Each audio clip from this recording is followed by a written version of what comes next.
campanha para a manutenção do nosso grupo. Participe acessando o nosso site.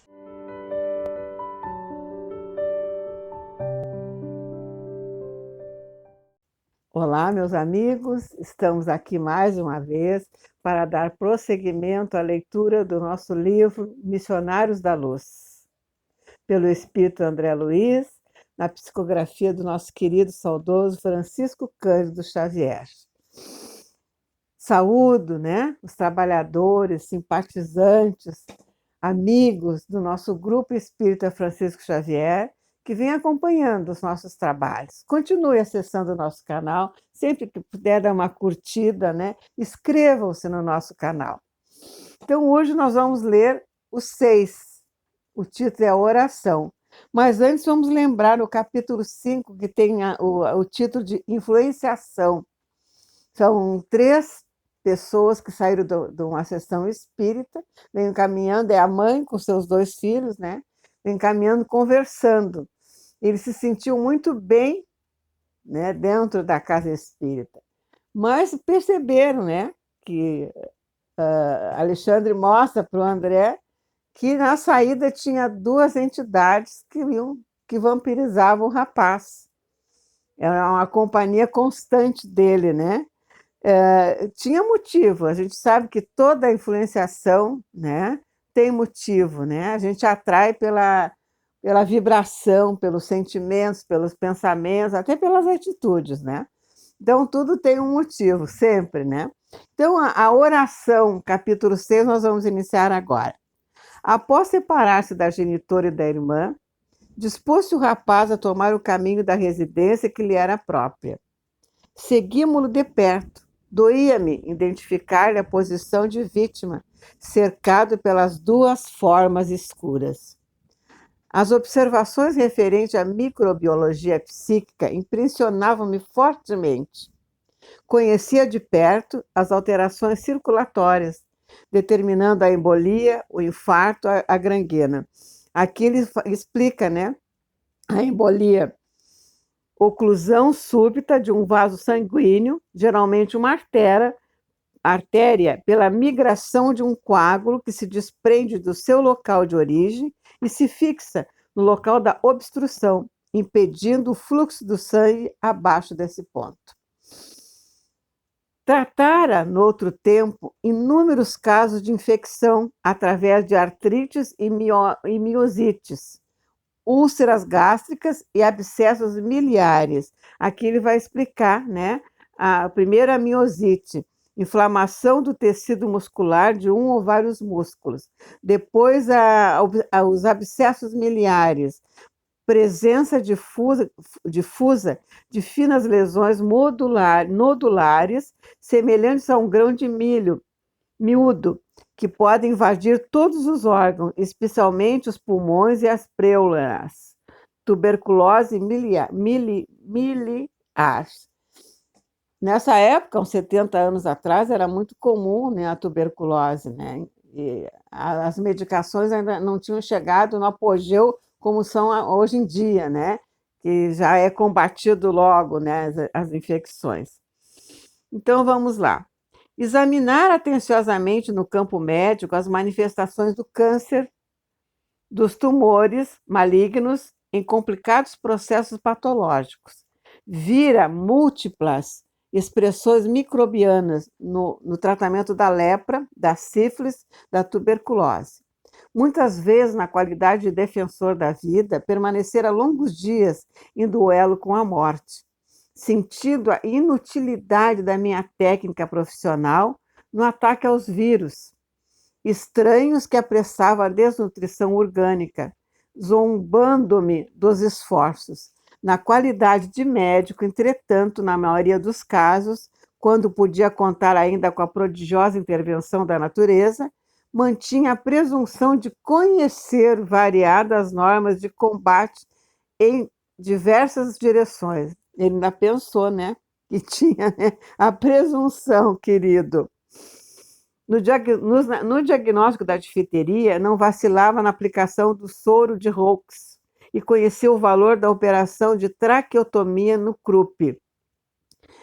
no Krupp declarado. Aqui vamos ler. Laringite complicada por dispneia e asfixia, causada pelo bacilo diftérico, por dificultar ou impedir a penetração de ar na traqueia, pode levar à morte por sufocação. As crianças tinham muito, né, Krupp, eram muito atingidas por isso, né? Nas congestões, não me esqueceria de intensificar a circulação. Nos eczemas, lembraria, sem dúvida, os banhos de amido, as pomadas à base de bismuto e a medicação arsenical e sulfurosa. Positivando o edema, recordaria a veratrina, o calomelano, a cafeína e a teobromina, depois de analisar detalhadamente os sintomas. No câncer, praticaria intervenção cirúrgica se os raios-x não demonstrassem a eficiência precisa. Para todos os sintomas, saberia utilizar regimes e dietas, aplicações diversas, isolamentos e intervenção. Mas ali ele estava espantado com o que ele estava registrando, né? À nossa frente caminhava um enfermo diverso. Sua diagnose era diferente, escapava ao meu conhecimento dos sintomas e aos meus antigos métodos de curar. No entanto, era paciente em condições muito graves.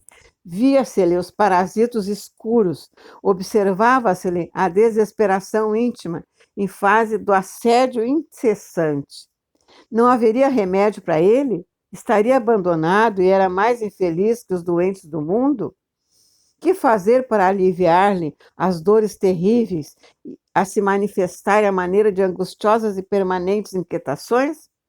Já havia atendido a entidades perturbadas e sofredoras, balsamizando-lhes padecimentos atrozes. Não ignorava os esforços constantes de nossa colônia espiritual, a fim de atenuar o sofrimento dos desencarnados, de ordem inferior, mas ali, em virtude da contribuição magnética de Alexandre, o grande e generoso instrutor que me seguia, observava um companheiro encarnado presa de singulares viciações, por quais fatores ministrar o socorro indispensável? Essa parte aqui me remota, né, às curas de Jesus, meus irmãos. Vejam quantos chegaram perto do Mestre, né, com lepra, paralíticos, cegos, e ele curava. Exatamente, né? Eram obsessões grandiosas de levar o perispírito para poder expelir aquele problema, fazer com a pessoa ficasse com feridas, né? Demonstrando uma lepra, que na época era, né, muito difícil a cura. Eles eram separados da sociedade, né, porque não tinha cura de jeito nenhum. Então vejam, né? E o mestre com a sua grande, né, beleza, a sua tranquilidade, o seu amor, né, a sua força energética curava, espantava, né, a maioria dos casos, espantava esses vampirismos, né, esses vampiros que sugavam as criaturas, né, que chegavam ao ponto de ficarem doentes. E acontece, é normal até hoje, né? Quantos chegam nas casas espíritas, né, com problemas sérios, com dores físicas, e fazem o tratamento, tomam os passes, daqui a pouquinho estão se sentindo bem. É de pensar, né? Vamos continuar, que está bem interessante, né, meus irmãos? E, naturalmente, novas reflexões ocorriam-me céleres. Semelhantes expressões microbianas acompanhariam os desencarnados? Atacariam a alma fora da carne? Quando me debati em amarguras inexpressíveis nas zonas inferiores, certo havia sido vítima das mesmas influenciações cruéis. Todavia, onde o remédio salutar? Onde o alívio para tamanhas angústias? Aonde está, né, a cura? É no interior de cada um de nós, na nossa reforma íntima, na nossa transformação, né, que vem a cura. Revelando paternal interesse, Alexandre veio em meu socorro esclarecendo. Estas interrogações íntimas, André, são portadoras de grande bem para o seu coração. Começa a observar as manifestações do vampirismo, os quais não se circunscrevem ao ambiente dos encarnados. Quase que a totalidade de sofrimento nas zonas inferiores deve a ela sua dolorosa origem. Criaturas desviadas da verdade e do bem, nos longos caminhos evolutivos, reúnem-se umas às outras para a continuidade de permutas magnéticas de baixa classe. Os criminosos de várias matizes, os fracos da vontade, os aleijados do caráter, os doentes voluntários, os teimosos e recalcitrantes de todas as situações e de todos os tempos, integram comunidades de sofredores e penitentes do mesmo padrão, arrastando-se pesadamente nas regiões invisíveis ao olhar humano. Todos eles segregam forças detestáveis e criam formas horripilantes, porque toda a matéria mental está revestida de força plasmadora e exteriorizante. Aquilo que a gente pensa, a gente plasma, a gente cria, né? Aí é que está. Muito interessante esse esclarecimento do Alexandre, né, meus irmãos? Porém, vamos continuar. Porém, objetei. Sinto que o campo médico é muito maior depois da morte do corpo. Claro que é, né? Sem dúvida, redarquiu meu interlocutor sereno, quando compreendermos a extensão dos antecedentes morais em todos os acontecimentos da vida. É como nós aqui, né? Na biópsia, só se vê o que está ali na superfície. Agora, na necrópsia, né? Quando a pessoa morre, aí se enxerga tudo. E é mais ou menos isso que acontece no espírito, né? Quando a gente está vivo, o nosso corpo dissimula muita coisa, né? Nós usamos máscaras e trazemos arquétipos, né, de outras vidas, né? Muito marcada em nosso espírito, né? Então, muitas coisas nos levam, como ele esclareceu aqui, né? Quanta coisa, né? Vamos lá. Entretanto, considerei, horrorizam-me as novas descobertas na região microbiana. Porque vejam só, chega a ficar micróbios no perispírito, né?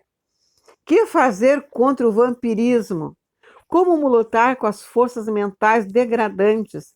No mundo temos a clínica especializada, a técnica cirúrgica, os antídotos de vários sistemas curativos, mas e aqui? Alexandre sorriu pensativo e falou depois de pausa mais longa. Conforme verificamos, André, o tratamento remoto nos templos, a ascendência da fé nos processos de medicina nos séculos passados e a concepção de que as entidades diabólicas provocam as mais estranhas enfermidades no homem, não são integralmente destituídas de razão. Indubitavelmente, entre os espíritos encarnados, as expressões mentais dependem do equilíbrio do corpo, assim como a boa e perfeita música depende do instrumento fiel. O instrumento afinado toca músicas lindíssimas, né? É como o nosso corpo. Ele, com equilíbrio, com cuidado, é sadio. Todavia, a ciência médica atingirá culminâncias sublimes quando verificar no corpo transitório a sombra da alma eterna. Cada célula física é instrumento de determinada vibração mental.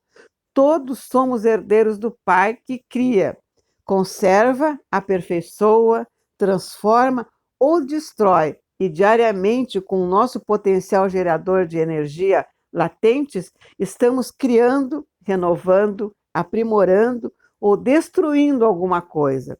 Justifico a surpresa dos seus raciocínios ante a paisagem nova que se desdobra à sua vista. A luta pelo aperfeiçoamento é vastíssima, quanto ao combate sistemático do vampirismo. Nas múltiplas moléstias da alma, aqui também no plano de nossas atividades, não faltam processos saneadores e curativos, de natureza exterior. No entanto, examinando o assunto na essência, somos compelidos a reconhecer que cada filho de Deus deve ser um médico de si mesmo e a ter a plena aceitação dessa verdade com as aplicações dos seus princípios, a criatura estará sujeita a incessantes desequilíbrios. O conhecer-se é fundamental, né? É milenária essa frase, conhece-te a ti mesmo, porque a gente se conhecendo consegue se cuidar, porque vai conhecer assim, né? Todas as nossas sensações, né? A gente não pode mascarar os nossos sentimentos. Nós temos que olhar de frente para nós, né, meus irmãos? Entendendo uma estranheza, Alexandre indicou o rapaz que dispunha a penetrar o reduto doméstico depois de pequeno percurso a pé e falou: há diversos processos de medicação espiritual contra o vampirismo, os quais poderemos desenvolver em direções diversas. Mas para favorecer a você uma demonstração prática, visitemos o lar do nosso amigo. Conhecerá o mais poderoso antídoto. Curioso, observei que as entidades infelizes mostravam-se agora terrivelmente contrafeitas. Alguma coisa impedia-lhes de acompanhar a vítima ao interior. Naturalmente, acentuou meu generoso companheiro, você já sabe que a prece traça fronteiras vibratórias. Sim, já observar experiências dessa ordem. Olha só a prece, né?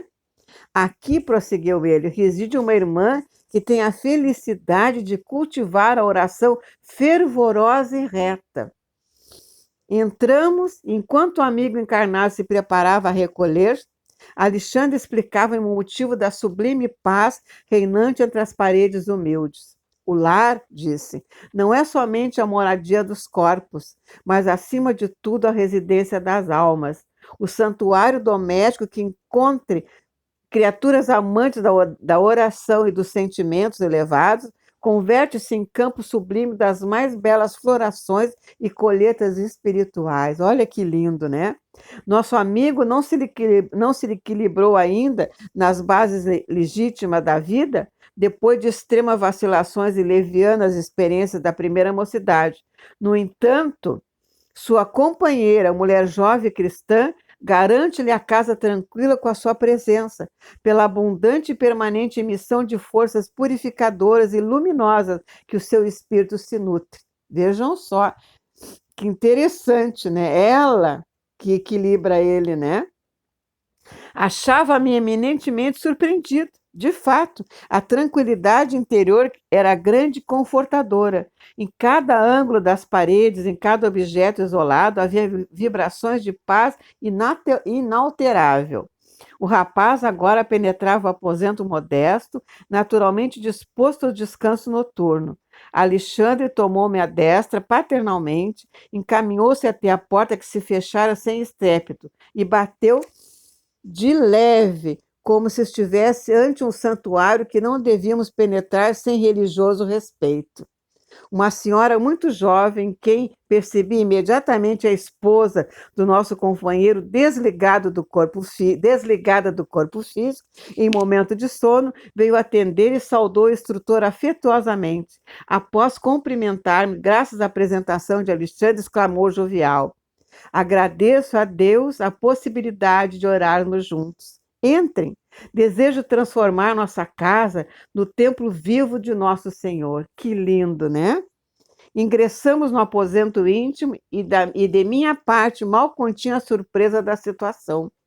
Nesse mesmo instante, punha-se o rapaz entre os lençóis, com evidente cuidado para não despertar a esposa adormecida. Contemplei o quadro formoso e santificante. Rodeava-se o leito de intensa luminosidade. Observei os fios tenuíssimos de energia magnética, ligando a alma de nossa nobre amiga à sua forma física, placidamente recostada. Desculpe-me, disse bondosa, fixando o olhar no instrutor. Preciso atender agora os meus deveres imediatos. Esteja à vontade, Cecília, falou o orientador, com ternura de um pai que abençoa. Passamos aqui tão só para visitá-la. Cecília beijou-lhe as mãos e rogou: não se esqueça de deixar-nos os seus benefícios. Que doçura, né? Alexandre sorriu em silêncio e por alguns minutos manteve em meditação mais profunda. Enquanto ele mantinha insulado em si mesmo, eu observava a delicada cena. A esposa desligada do corpo, sentou-se à cabeceira e, no mesmo instante, o rapaz, como se estivesse ajeitando os travesseiros, descansou a cabeça em seu regaço espiritual. Cecília, acariciando-lhe a cabeleira com as mãos, elevava os olhos ao alto, revelando-se em fervorosa prece. Luzes sublimes cercavam-no toda, e eu podia sintonizar com as suas expressões mais íntimas, ouvindo-lhe a rogativa pela iluminação do companheiro a quem precisava amar infinitamente. Olham só que coisa linda, né? O compromisso dela, né, foi a iluminação do companheiro. E com amor, com dedicação, né, ela estava conseguindo, pelo menos no lar, um ambiente sadio, né, através das preces. Que lindo, né? Isso é uma grande lição para nós, né? Como precisamos orar, fazer o evangelho no lar, no nosso lar, né? Para limpar, para manter sempre equilíbrio, né? Comovido com a beleza de suas súplicas, reparei com assombro que o coração se lhe transformava em um foco ardente de luz, do qual saíam inúmeras partículas resplandecentes, projetando-se sobre o corpo e sobre a alma do esposo com a celeridade de minúsculos raios. Os corpúsculos radiosos penetravam-lhe o organismo em todas as direções, e muito particularmente na zona do sexo, na qual identificara tão grandes anomalias psíquicas. Concentravam-se em massa, destruindo as pequenas formas escuras e horripilantes do vampirismo devorador. A marca que ficava, né, por causa do pensamento dele no sexo, né? Desregrado, né, claro, né? Os elementos mortíferos, no entanto, não permaneciam inativos. Lutavam desesperados com o agente da luz. O rapaz, como se houvesse atingido um oásis, perdera a expressão de angustioso cansaço. Demonstrava-se calmo e gradativamente, cada vez mais forte e feliz. No momento em curso, restaurando em suas energias essenciais, enlaçou devagarinho a esposa amorosa, que se conservava maternalmente ao seu lado, e adormeceu jubiloso. Que coisa linda, né? Ele se entregando a essa coisa linda que a esposa lhe passa, né? O equilíbrio espiritual, né? A altura da sua energia, que coisa linda, né? É um espírito grandioso. Vamos continuar. A cena íntima era maravilhosamente bela aos meus olhos. Dispunha-me a pedir explicação quando o instrutor me chamou delicadamente, encaminhando-me ao exterior. Fora do quarto, falou-me paternalmente. Já observou quanto devia. Agora poderá extrair as próprias lições. Sim, retruquei. Estou assombrado com o que vi. No entanto, estimaria ouvi-lo em considerações esclarecedoras. Não tenha dúvida, prosseguiu o orientador. A orientação é o mais eficiente antídoto do vampirismo. A prece não é movimento mecânico dos lábios, nem disco de fácil repetição no aparelho da mente. É vibração, energia, poder. Veja só o que é a prece. Energia, poder. A energia de a gente ficar, né, salutar. Porque o que a prece faz? Nos conecta com Deus, né, o nosso Criador, porque Ele está sempre conectado em nós. Nós temos muita facilidade de desconectar, né? E a prece faz isso, ela rompe tudo e vai, né, e sintonizar, né, com o nosso mentor diário, né, com o mentor do nosso lar, né? Olha só que coisa linda, é benéfica uma prece mesmo, né? A criatura que ora, mobilizando as próprias forças, realiza trabalho de inexprimível significação. Semelhante estado psíquico descortina forças ignoradas, revela a nossa origem divina, isso aí, viu? E coloca-nos em contato com as fontes superiores. Dentro dessa realização, o espírito, em qualquer forma, pode emitir raios de espantoso poder. Que lindo! Após breve intervalo, Alexandre considerou imprimindo mais força no ensinamento. E você não pode ignorar que as próprias formas inferiores da Terra se alimentam quase que integralmente de raios. Descem sobre a fronte humana em cada minuto bilhões de raios cósmicos, oriundos de estrelas e planetas amplamente distanciados da Terra, sem nos referirmos aos raios solares, caloríficos e luminosos, que a ciência terrestre mal começa a conhecer. Os raios gama provenientes do rádio, que se desintegra incessantemente no solo, e os de várias expressões emitidas pela água e pelos metais, alcançam os habitantes da Terra pelos pés, determinando consideráveis influenciações. E, em sentido horizontal, experimenta o homem a atuação dos raios magnéticos exteriorizados pelos vegetais, pelos irracionais e pelos próprios semelhantes. A troca, né, meus irmãos? Aqui a troca. A admiração impuseram-me silêncio, mas o orientador prosseguiu após ligeiro intervalo. E as emanações da natureza psíquica que envolve a humanidade, proveniente das colônias dos seres desencarnados que rodeiam a Terra? Em cada segundo, André, cada um de nós recebe trilhões de raios de várias ordens e emitimos força que nos são peculiares e que vão atuar no plano da vida. Por vezes, em regiões muitíssimas afastadas de nós, nesse círculo de permuta incessante, os raios divinos expedidos pela oração santificadora converte-se em fatores adiantados de cooperação eficiente e definitiva na cura do corpo.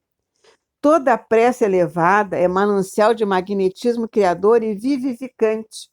E toda criatura que cultiva a oração, com devido equilíbrio do sentimento, transforma-se gradativamente em foco irradiante de energias da divindade.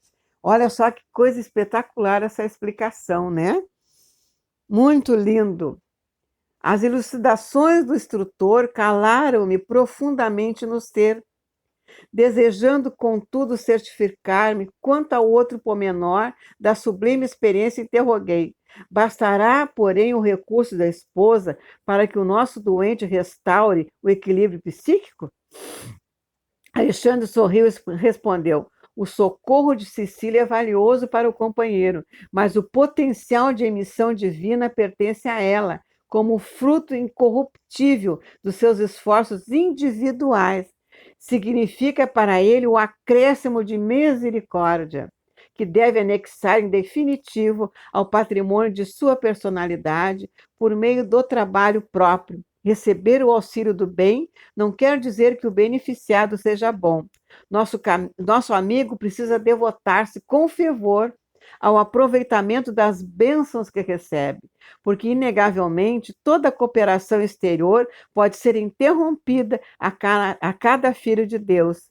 E cada filho de Deus é herdeiro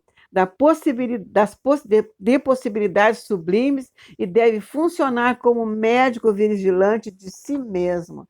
Que coisa bem linda esse capítulo. Médico vigilante de nós mesmos, que nós somos médicos vigilantes, temos que ser. E aquela passagem do Cristo, né? Orai e vigiai. Ela era uma pessoa de grandiosa, né? Faixa de vibrações. E não entrava em choque com as vibrações negativas dele, muito pelo contrário, limpava, né? Além de limpar o ambiente do lar, ainda ajudava o marido a se equilibrar daqueles, né? Daqueles dois vampiros que estavam ali assediando ele pelos pensamentos dele, né? Que ele escorregava. E quando ele queria sair daquela faixa, eles intuíam ele a pensar, né, meus irmãos? Então, por isso é a luta diária que a gente tem que ter com os nossos pensamentos. Que lindo esse capítulo. Então, fica aí, capítulo 6, a oração maravilhosa. Continue, meus amados, acessando o nosso canal, sempre dando uma curtida, né, nos nossos trabalhos. E que Deus, com a sua imensa misericórdia, continue nos amparando, né? Esse Pai misericordioso que nos abençoa diariamente, Vamos estar sempre em prece, principalmente no nosso lar, na quietude do nosso lar, vamos nos entregar à oração para reforçar o ambiente da nossa casa, o nosso ambiente espiritual, para que as pessoas também sintam a nossa vibração de amor e de equilíbrio, né? Que Deus continue nos amparando. Até a próxima, né, meus amados? Se Deus quiser, e eu sei que Ele quer.